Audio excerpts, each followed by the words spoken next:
they will be called sons of God. Little Johnny had been up at the playground. He came home with a bloody nose and a black eye, and his clothes were torn, and his dad met him at the door and took him in and started cleaning him up. And he said, well, what happened, son? He said, well, I saw Billy down there, and I challenged Billy to a duel. I told him he could choose any weapon he wanted. His dad said, well, that sounds fair. He said, yeah, I thought it sounded fair too, but I didn't know he was going to choose his older sister. Now that has more to do with conflict than peace, don't it? I just thought it was a cute story, so I thought I'd take. Today we're going to be talking about, going into the Beatitudes, we'll be talking about peace, peacemakers. And like most of the Beatitudes, being peacemakers doesn't make a lot of sense in this world, does it? Seems kind of contrary to what culture tells us to do, doesn't it? Because what's culture tell you to do? Somebody hits you, what? Hit them back, hit harder, right? Somebody forgot to tell my Pirates that yesterday, but that's a whole different story. But sometimes you get hit hard, you just fall down. But that's what culture tells us, right? We're supposed to fight back. We're supposed to win, right? You got to win. You come home. I don't care what kind of my days. I don't care what kind of fight you get in. You better come home a winner. So, but the times have changed, haven't they? But Christ tells us to be something different, doesn't he? He tells us to be peacemakers. In this crazy world, I mean, think about it. There's a lot of conflict out there, isn't there? You just turn on the news and you see how many people are shot in Chicago this year. I heard about like 300 people have been shot already in Chicago this year. 1,000. That's crazy. That's crazy. That's one city. That's crazy. That's a lot of conflict, right? That's a lot of people living on the edge. The kids live on the edge. That's a lot of people living on the edge. But you don't have to go that far. I mean, we find conflict in our lives all the time, don't we? If you turn on Facebook, you find conflict. People arguing about just everything. I mean, I'm always amazed what people find to argue about. I mean, it's almost humorous. But we feel like we got an opinion on it. We got to be right? We got to be the winner. In this political season, whether you're a Republican or a Democrat, it doesn't matter. We got to. This is what I believe, and this is who should win, and this is this, and that. And I'm going to do whatever it takes, and I'm going to fight you to the end, and we're going to roll around the grass, whatever it takes, I don't care. Right? But you know what? I've never seen anybody win one of those arguments. I've never seen a Republican convince a Democrat that they were wrong, or a Democrat convince a Republican that they were wrong. Have you ever seen that? Yeah, I have. I really have. I've never had that. Maybe that would be the miracle of 2016. That'll happen somewhere. I don't know. But it just doesn't happen, does it? We just live in a world of conflict where we feel like we have to be right and we have to win. But that's not what Jesus tells us we need to be, is it? He tells us we're supposed to be peacemakers. Wow.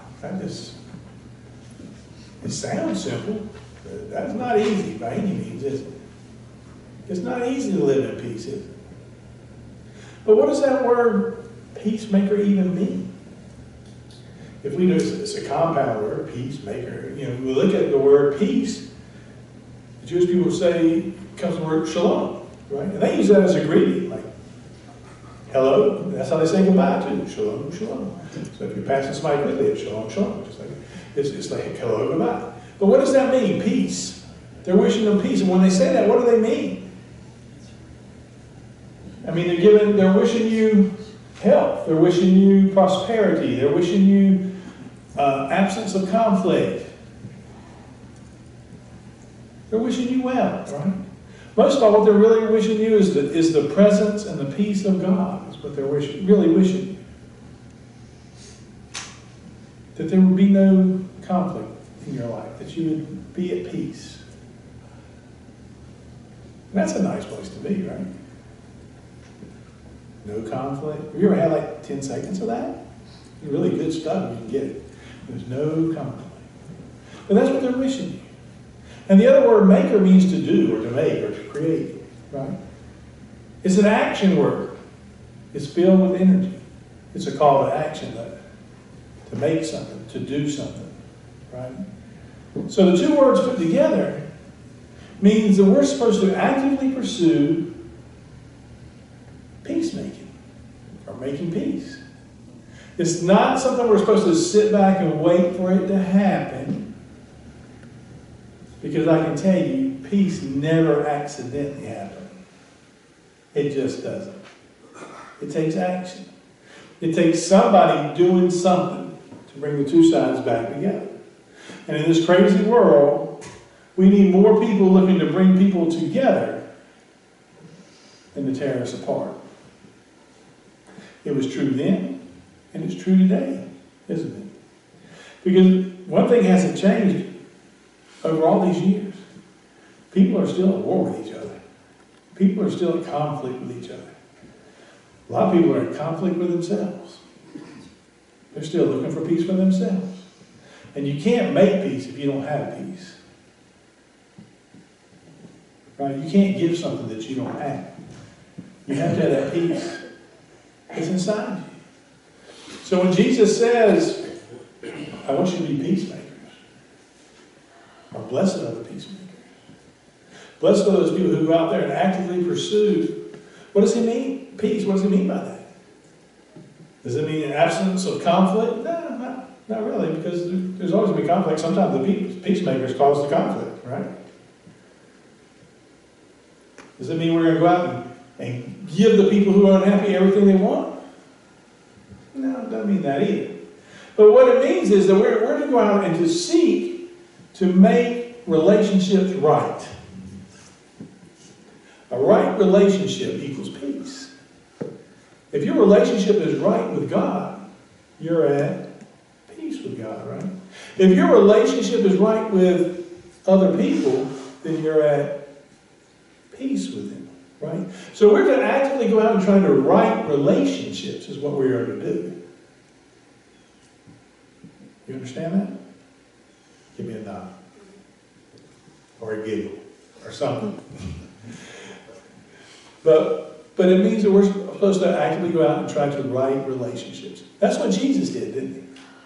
Jesus came to earth. I mean, he is the perfect example of peace. He came to earth. He came to earth to bring peace to earth, right? His message was about peace. He taught us and explained to us what it meant to be at peace with God and be at peace with other people. Right? He died on a cross so we could have peace. That we could be made right with God. He rose from the dead to empower us to have a peace that surpasses all understanding.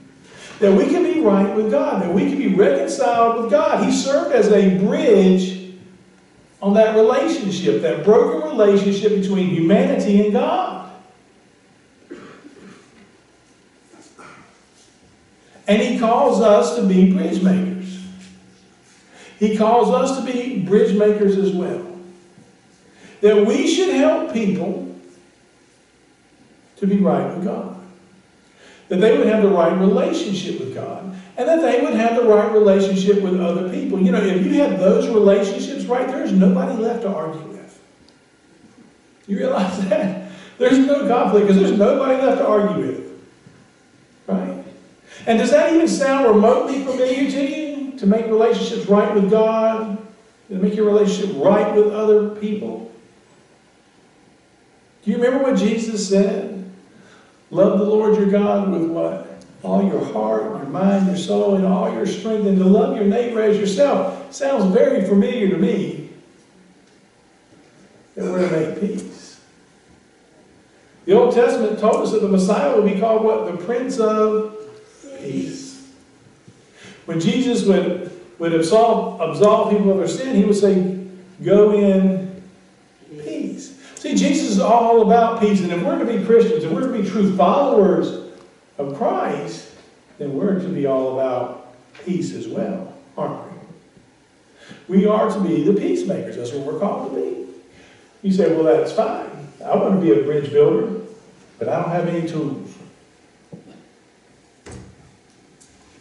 So don't look at me, I can't, no. Let me give you some examples of some tools you can use to build bridges. Okay? To be a peacemaker. If you want to be a peacemaker, this is where you start off. The first thing you do is you get into prayer. You go to prayer. And your prayer shouldn't sound something like this. God, me and EB are having this conflict, and I was just wondering if you could send a few lightning bolts his way and strike him. That's not the kind of prayer you're supposed to be having. You're supposed to be saying, you know, Lord, me and EB are having an issue. And I need you to show me what I've done wrong. I need you to reveal in me what words I've said that are hurtful. What actions that I've done that have caused this conflict. I need you to and by the way, me and EB aren't having a conflict. I use this example. But I need you to reveal to me what I need to change in me, what attitude I need to change. And you can be 99% right and the other person 99% wrong, and you can have that 1% of wrong in your argument. Ask God to fix that 1%. Ask Him to reveal that 1% that's wrong in you. That little bit.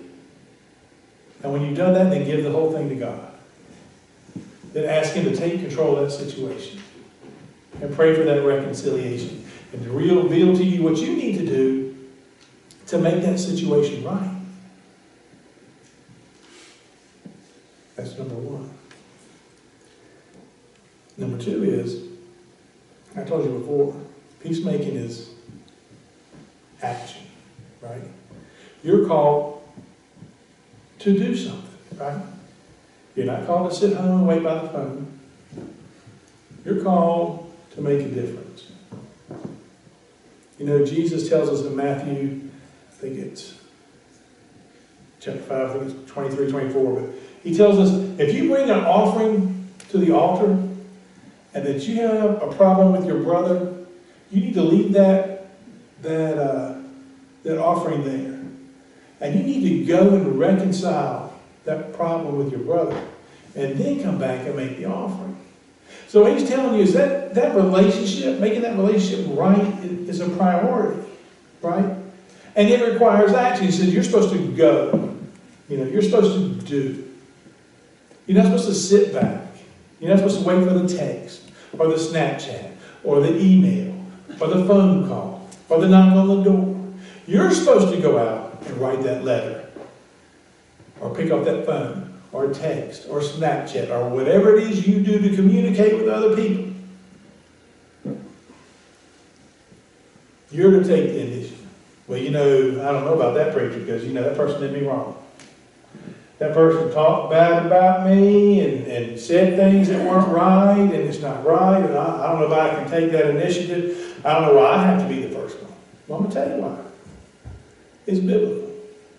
Jesus told you to. There you go. That's all you need to know. That's all you need to know. Jesus told you to do it. That's enough. Kind of like a parent said, why do you do it? I said so. Right? Right? Jesus told you, you need to be the initiator of the peace. You don't wait for peace to come to you. You go and make peace. Peace doesn't make itself. You go and make peace. So, when you go and you communicate with this person, how do you do that?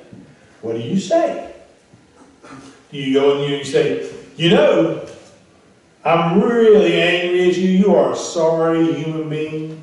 You betrayed me. You told the boss I was taking a nap and that was wrong, and I thought we were friends. We just had dinner last week, but here you are. You came and just stabbed me in the back. You're a horrible human being. I don't even know how you sleep at night. Is that the way to go at it?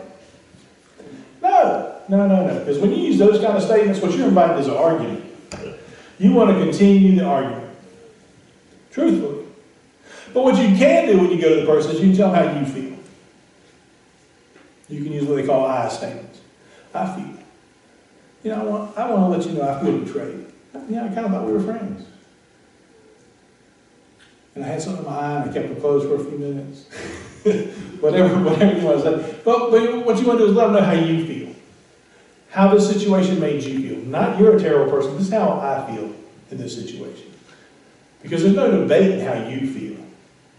You can debate the actions, you can debate the intent, but you can't debate how you feel.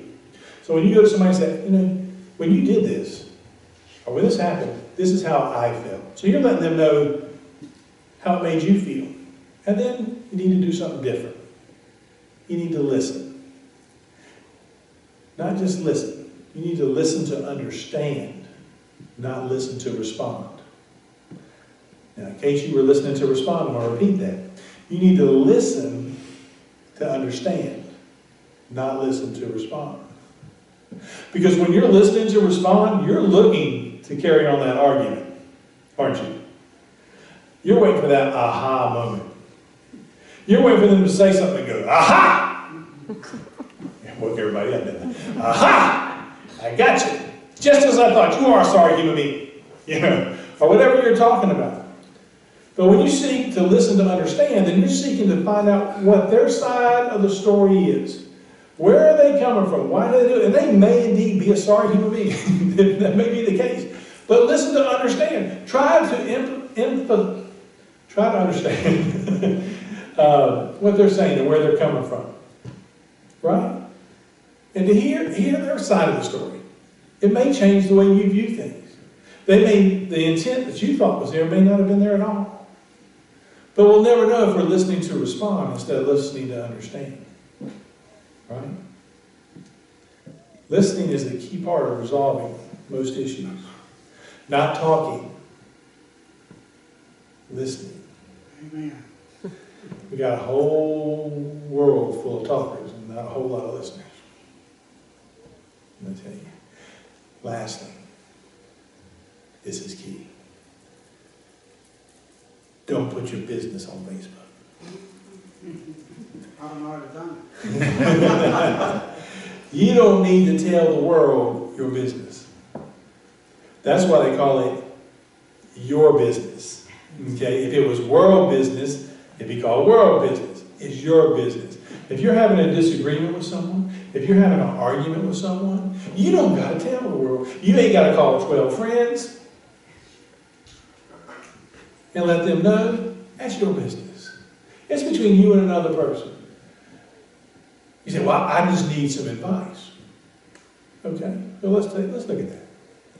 So you call someone and you tell them your side of the story and you say, what should I do? And based on your side of the story, they say, well, this is what you should do. Now, let me ask you something. If you were going to have surgery, do you want the surgeon to know half your medical history or all your medical history? Do you think it's important he knows you're on blood thinners? So, if the person you go to advice for hears your half of the story, they're going to give you the best advice they can. It's going to be honest, it's going to be truthful, based on your half of the story. But your half of the story is still only half the story. Right? If you need advice, go to a neutral party. Go to somebody you trust. Somebody who will tell you the truth. Somebody tell you, those people who tell you, yeah, that don't look good on you. Go to those people. Those people who are good enough friends with you to tell you, you don't want to wear that bow. Those people. Those are the people you need to ask. Not the world, not 12 friends, not finding somebody who agrees with you, not finding somebody who already doesn't like that person to talk about it. That's not the way you resolve things. And we're looking for what? Resolution, right? You have to remember, you can win a lot of battles and lose the war, right? I know a lot of divorced people who won a lot of battles and lost the war, right? You know what I'm talking about. Don't act like you don't. Sometimes it's better just to let the other person win, isn't it? You know what I'm talking about. Don't act like you don't know what I'm saying, because I know you do. That's the wise choice. That's the wise choice. Wise people realize that you don't have to win every battle. You don't. You could be right from here to Sunday,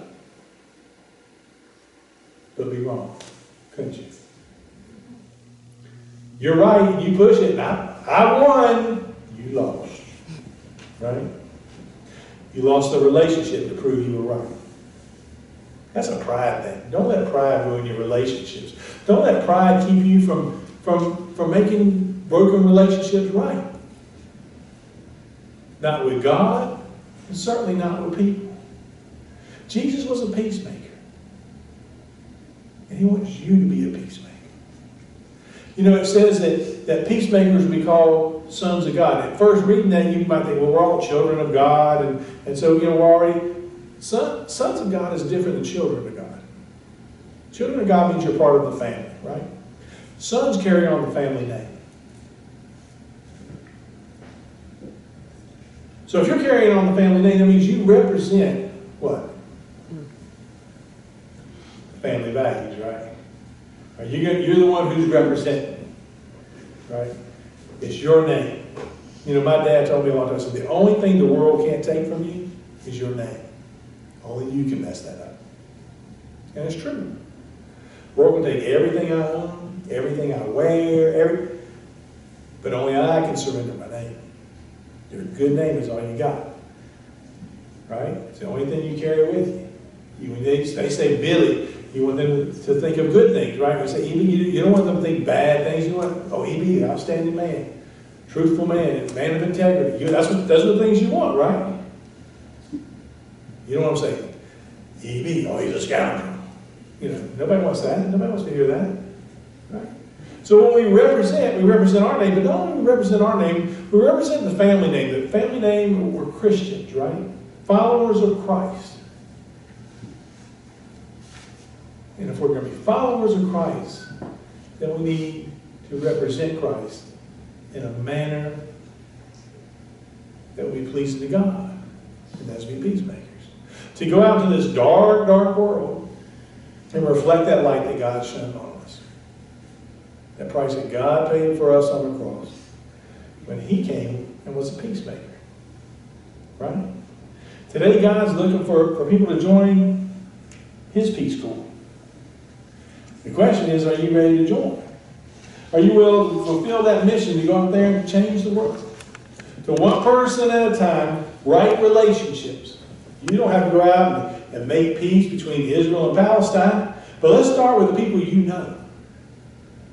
The broken relationships in your life. How do you make those right? Are you up for the challenge? Will you join God's Peace Corps? I hope so. I hope we start today. Because there's a lot of work to be done. You don't have to look far to see violence. The world doesn't need any more war makers. It needs a whole lot more peacemakers. And all God's people said, amen.